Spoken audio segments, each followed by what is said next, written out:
if you imagine yourself walking on a path, right? A path, and I visualize this all the time. You're walking through a path, and the path can be your path. It can be a path through eelgrass going to a beach. It could be through the trees. It could be on a mountain. It could be wherever, through the desert. It's your path. And you visualize yourself walking along that path. And every time you do something that moves you towards your vision, your goals, your mission, your passion, your purpose, whatever it might be, every time you're taking an act that's in line with what you want in your life, you're taking a step forward. Mm-hmm. And all we need to do is take one little step forward constantly. What confidence is has nothing to do with winning or the leaderboard. What confidence is knowing that you giving your best effort is enough. Okay, what's going on, Ben? Everything. Everything is going on. It's yes. True. Today I wanted to talk to you about habits, good and bad habits. Something that I've thought a lot about over the years. And I don't know that you and I have ever talked about it. I love that about you. It's very cool. Thank you. I don't know that you and I have ever talked about habits specifically. So I'm excited to hear what you think. Yeah, it is. Right? Yeah.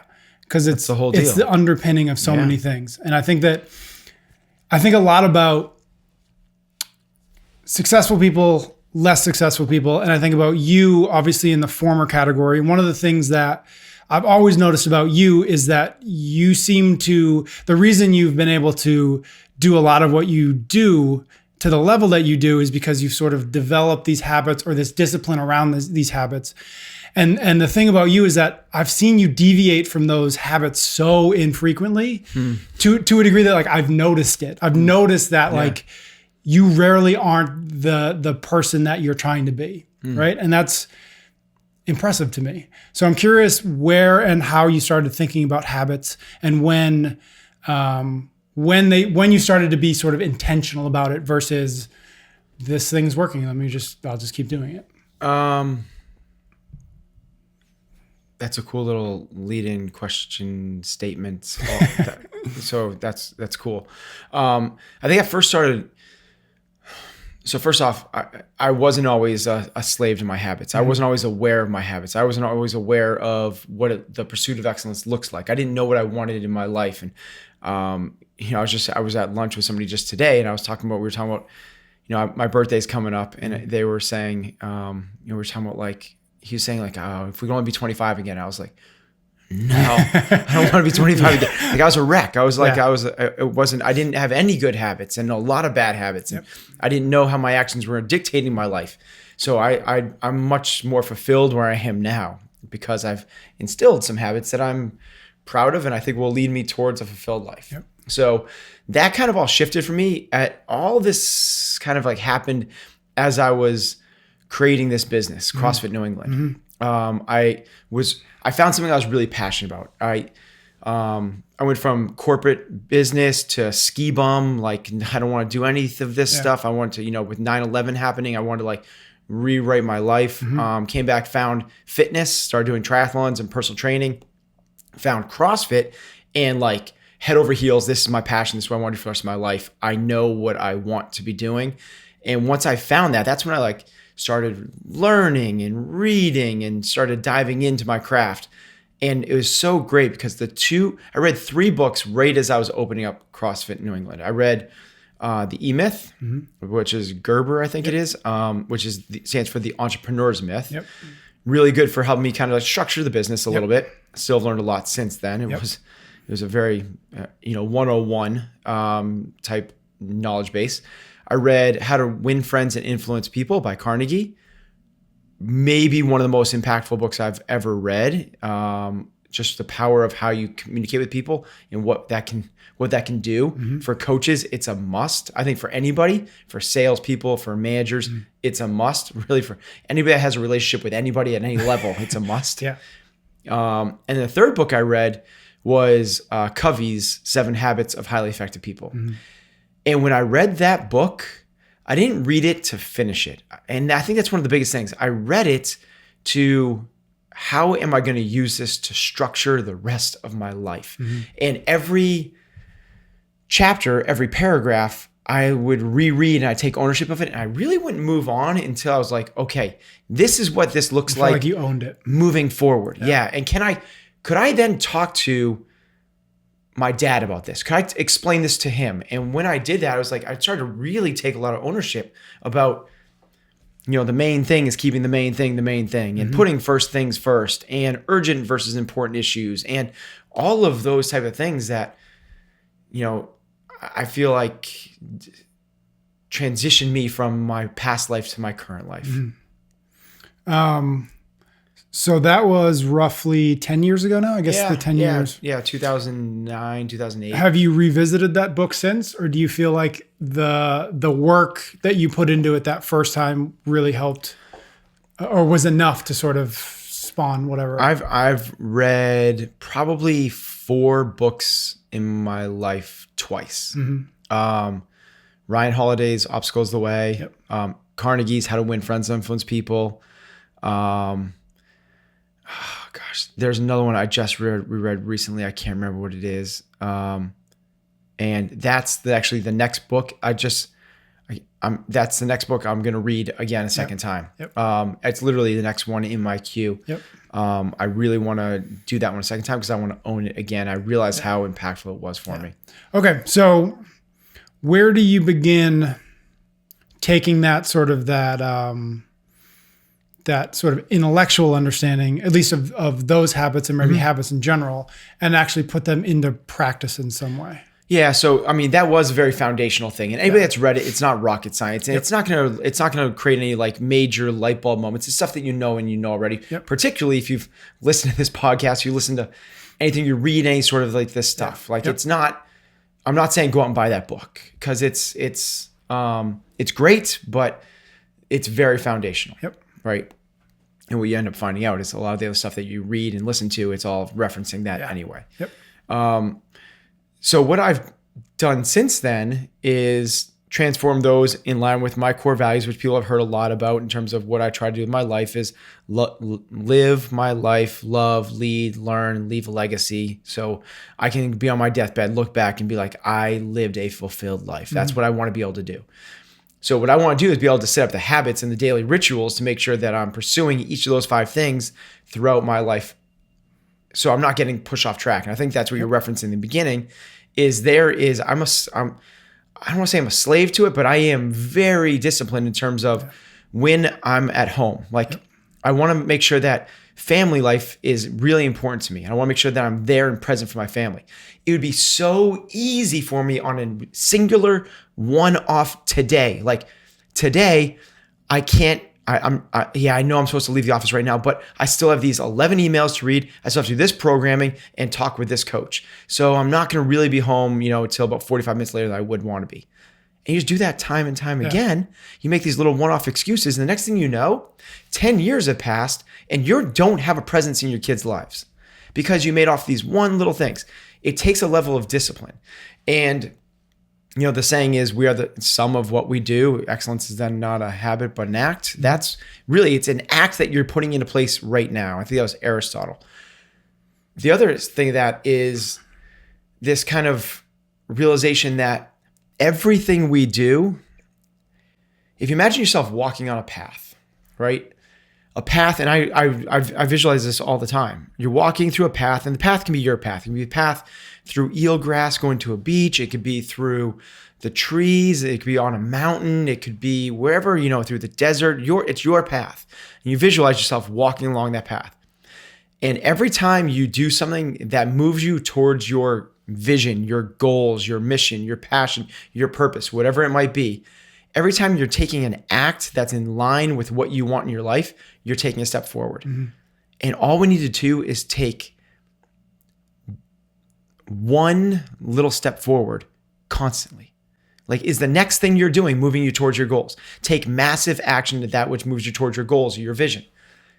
Similar to that, though, what I think people need to realize is that there's bad habits as well. And bad habits don't keep you the same. There's no standing still on this path. There is no, you're always moving forward or backwards. So you're either taking a step farther away from those goals or a step forward towards those goals. And that's it's the aggregation of marginal gains. It's these tiny, tiny little things. So here's the way I explain this is, let's say you have a vision of what you want in your life and you want to be healthy, lean, fit, active, productive, and a benefit to your family deep into your 70s, right? Into your early 80s. Mm-hmm. Let's say that every single day you work an office job and you go out for lunch every day and you do a good job. But every single day you come back and you get that 2:30, 3 o'clock kind of slump in the afternoon. You're like, so you get up and every single day you get up and you stretch your legs and you walk around the office and you go to that little tray that's always in the office. It's either like, every office is different. There's either cake or there's, cookies, or there's like an M&M's jar. And every day you go and you take a handful or two of those things. Well, after 1 day, 2 days, 3 days, a week, that's no big deal. It's not that big of a deal. Yep. But that little habit that you have done over 10 to 20 years is going to be hugely effective. Mm-hmm. Now, if you eliminate that, that's a big difference. And it's this, imagine like a graph where, as you're going out on the graph, you're getting farther and farther and farther away from homeostasis, away from the norm, and just going worse and worse and worse. And your health is declining more and more and more. Now, imagine if you eliminate that habit, you fall back to homeostasis. Mm-hmm. Now, let's imagine if you replace that bad habit with a productive habit. Mm-hmm. Let's say instead of going to that cookie jar, going to the M&M's bowl, going to the hard candy, going to get that piece of cake, let's say instead you have an apple. Let's say instead you journal. Let's say instead you go down, you work on the 13th story. Mm-hmm. Let's say you take the elevator down and walk back up the 13 stories. It takes you 6 minutes to get back up. Imagine if you did that every single day, how your life would change. Now, instead of this like trajectory, which gets farther and farther and farther away from homeostasis in a negative effect, instead of just being neutral, you're taking this positive up and up and up and up. Let's say that's when you take your daily vitamins or whatever it is. Yep. But if you replace it with a bad habit with a good habit, all of a sudden you're making huge differences, like massive changes from from yourself that would have kept a bad habit, or yourself that would even just stay the same. Mm-hmm. Two questions off of that. First, to go back a little bit to something that you said, and we've talked about it before, but it especially, with this conversation, it feels like it's important to make sure we sort of hit it on the head, which is these ideas that these habits are built off of your core values. Mm-hmm. They're not just random, I should be healthier and therefore I do this. It's you've determined the things that are most important to you, and then you've determined what habits need to be in place so that you act in accordance with those core values. And I think that that's the thing that a lot of people miss. Yep. They're sort of like, I have this vague sense that I should be doing the right thing. Everyone else seems to be doing this, or I saw some high-level speaker talk about this, or I saw, I feel like this is the right thing. If these things are, in this sense, you can almost switch out like habits for goals and then just taking action towards. But it's way more impactful if they truly resonate with you, if it's something that you really want to instill into your life. So for me, for that, and one of those examples is, my family. Mm-hmm. And the things I have in place to make sure that I'm doing that is I'm home, literally in the house by 6 o'clock every single night, and I don't check my phone, I don't check my computer once I'm home. So I'm home and I am present completely. I check that every single day, and I become a slave to the discipline of making sure that happens. 1 day a week, I try and get home before 5 o'clock, and that's the same thing. In the middle of every day, I contact my wife and I give her a phone call in the middle of the day because it's what she values. I know she's told me that's important to her. Similar, I send a text to my kids while they're at school with a little thing about, like have a great day, and something along our family core values, right.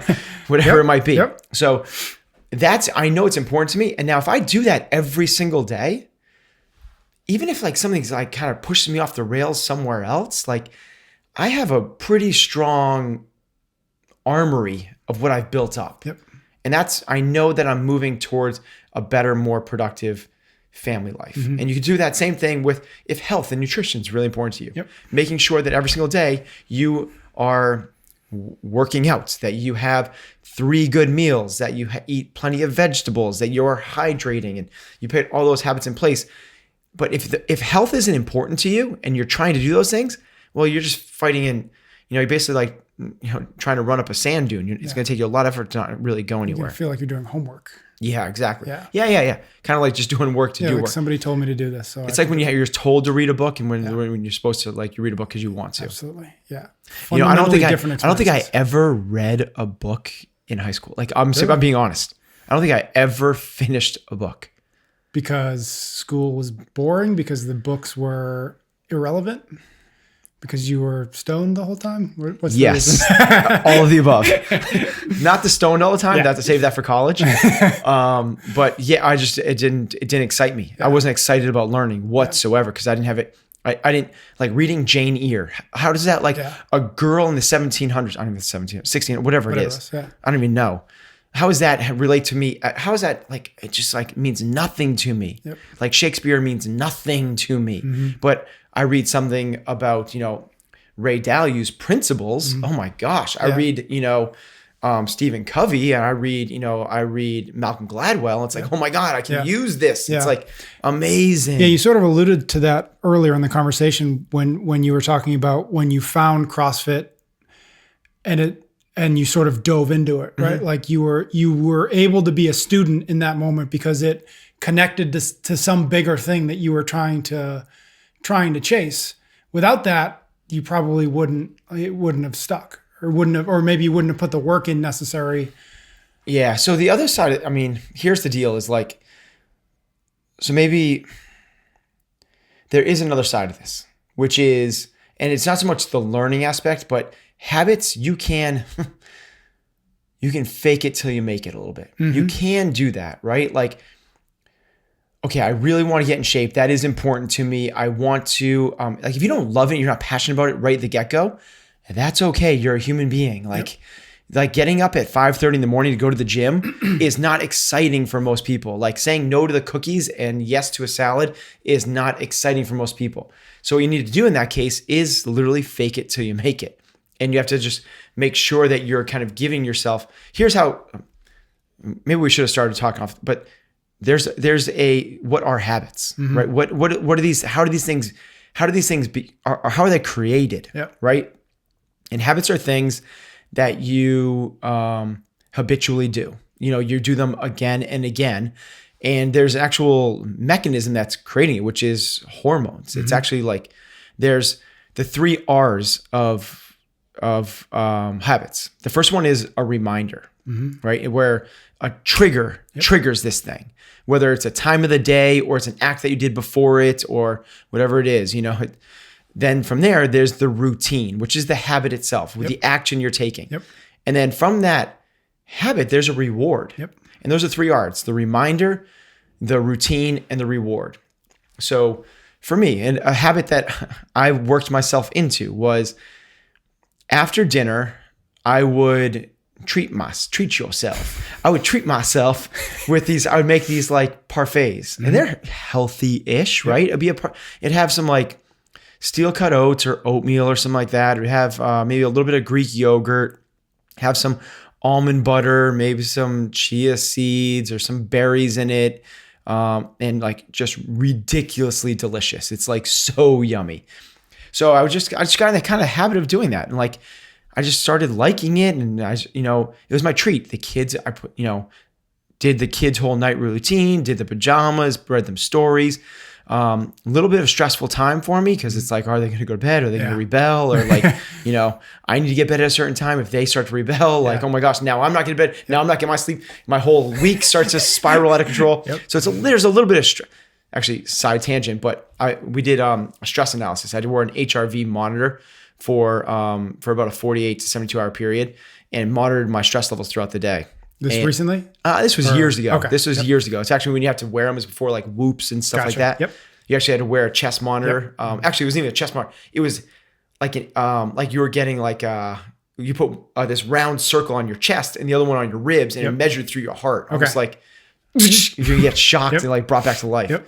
Technology has come quite a bit. Yeah, quickly, right? And the two crazy things is measured your stress amongst a whole bunch of everything. One of the least stressful times of my day by drastically was when I was coaching class.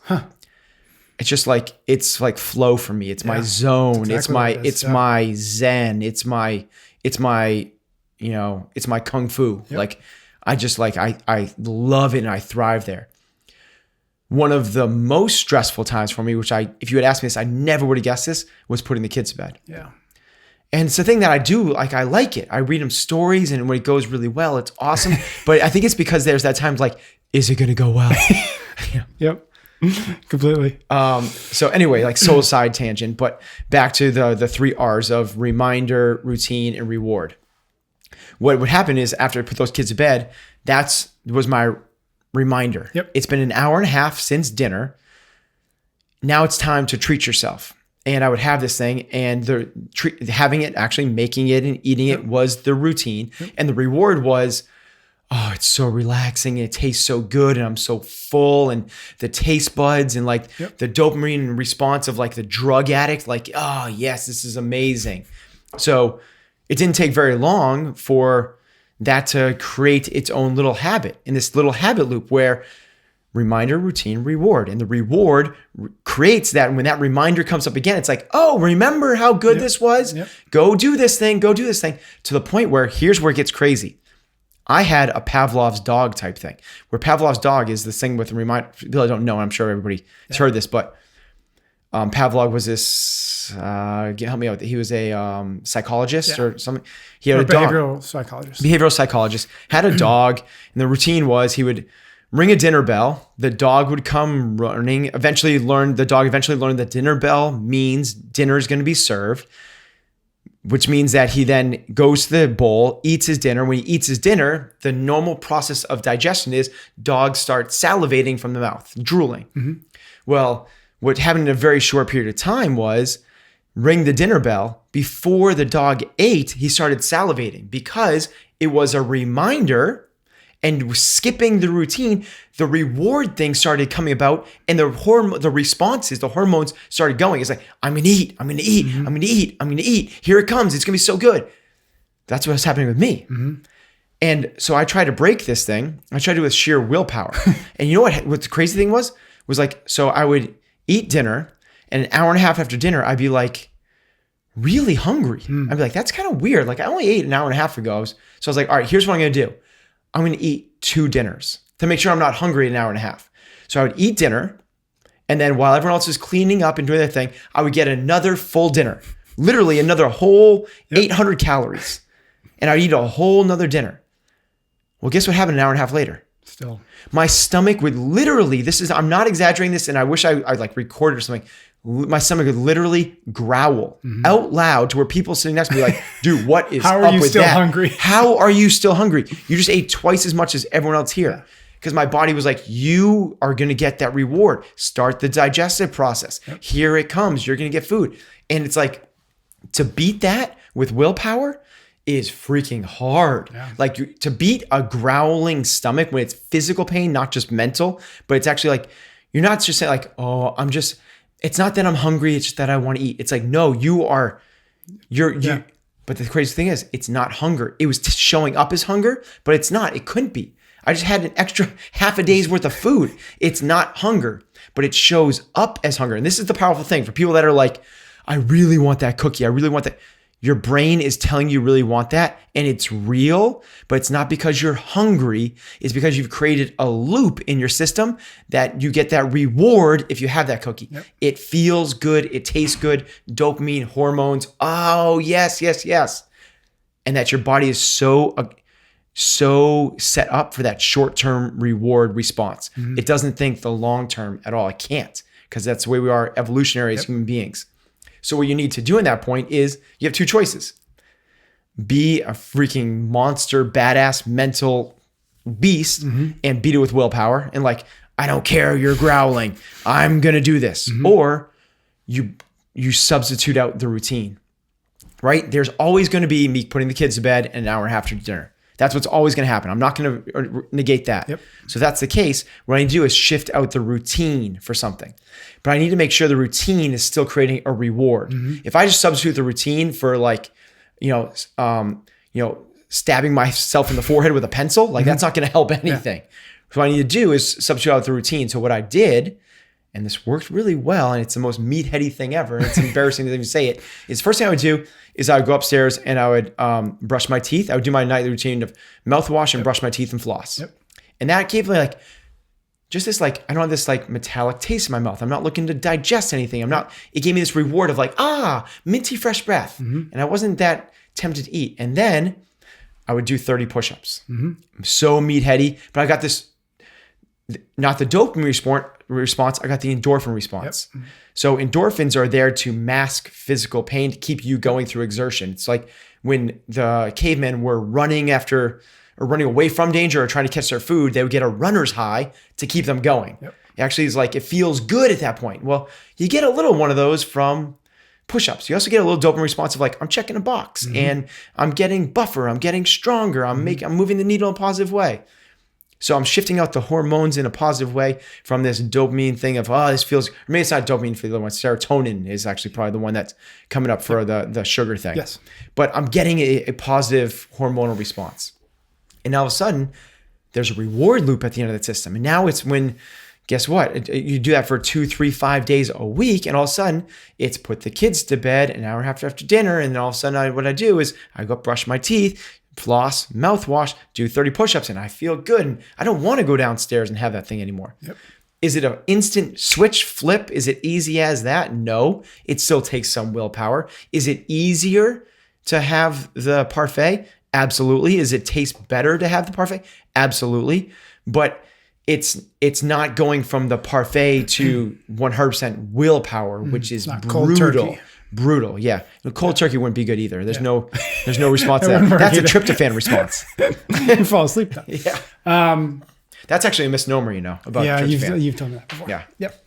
Or I've heard you say that before. It takes like a pound of tryptophan to like put you to sleep. You have to eat 17 turkeys. Yeah. You and all your family don't have tryptophan to fall asleep. Okay, so how do you start to develop good habits? Like, do you first identify what you want and then how to build a habit around that? Do you start to identify where are my bad habits and how can I replace those bad habits with something positive? Like, where's step one? Any of the above, right? Yeah. Anything that moves you towards your goals is a good action. So, anything that you listen to, we could probably list 10 other first places to start. They're all legit. There is no right one place. So if it's, let's try to create a better habit. Let's try to take a bad habit and make it, let's try and eliminate it. Let's try and switch out a bad habit for a good habit. Let's try to figure out what's important in my life and then create actions that can follow behind that. I don't think there really is a right or a wrong place to do that, other than just realizing it's these small little steps that add up to the big things. It's the snooze alarm, right? So you snooze one day, no big deal, dude, whatever. Like, you're a human being, you can snooze. But if you hit the snooze alarm every single day for the next 5 years of your life versus waking up on time 15 minutes earlier and getting up and doing a morning routine of gratitude and journaling, I'm telling you, you're going to be a different human being 5 years from now. Literally, that's a huge difference for one thing. Now, if you do that 10, 12, 13 times throughout the day for all these little things here or there. So let's say you hit the snooze alarm. Instead, you get up and you journal, right? Let's say you get up in the morning, you put on the news and you just kind of like mindlessly listen to the news as opposed to you read Stoicism, right? Let's say that you then go to work and you speed to work and you grab a donut on the way versus you leave work 15 minutes early, set up yourself enough time to get to the office and do some mindfulness practice while you have a healthy smoothie that you made at home or something like that.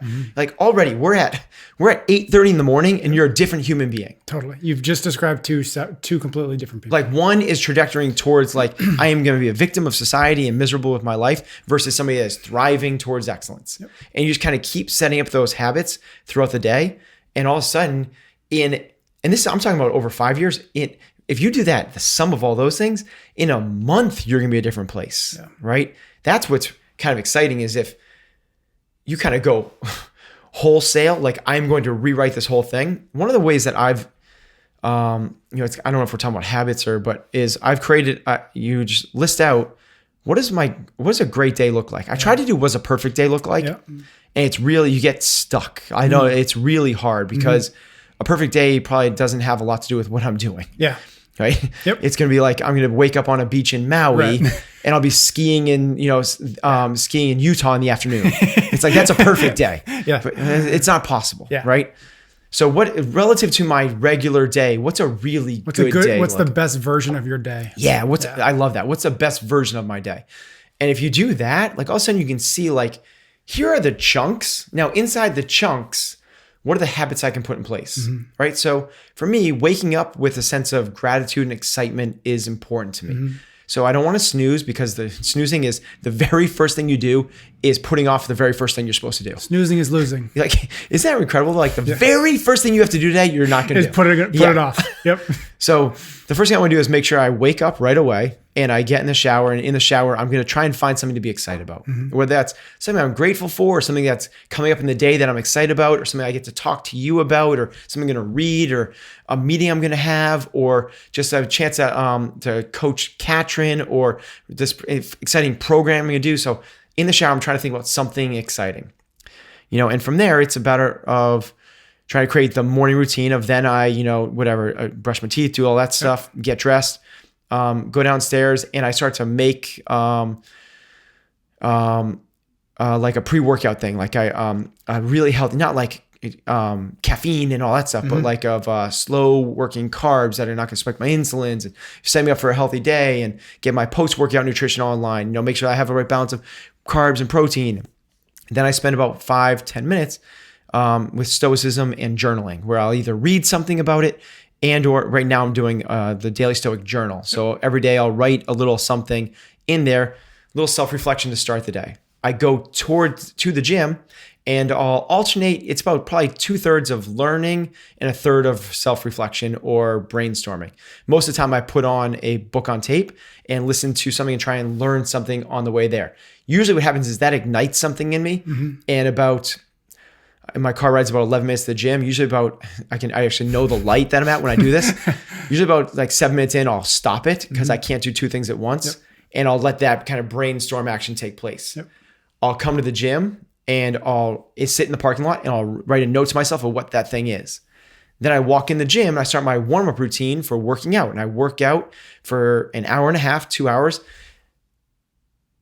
After my workout, I take a shower and I'm ready to coach my class. By 8:15, I've created this morning routine that's going to set myself up for success. You win the morning, you win the day, right? First things first. I've already done so much of live, love, learn, lead. Oh, another thing I do with Heather in the morning is I read to her a passage from this book that I have about how to be an exceptional parent. We share that together. It's like a little morning thing that we share together. She waves goodbye to me outside on the porch. It's just like, we have a great morning. It's relaxed. It's quiet. It's slow. I'm just a big fan of creating habits early in the day, because at least then, if let's say after I work out, I worked out, I know I'm going to coach my class. That happens every day. If things get totally derailed from 10 o'clock on, like I'm still pretty good. Okay. I'm still okay. Yeah. I've already done a lot of things to move me towards my goals. In terms of those core values of live, love, lead, learn, and leave a legacy, I've already done kind of all of them. Yeah. Now I still have, 10, 12, 14 more hours to kind of do more, but that's all bonus play. Yeah. Awesome. Leave it there. Cool. Thanks, Pat. Yeah.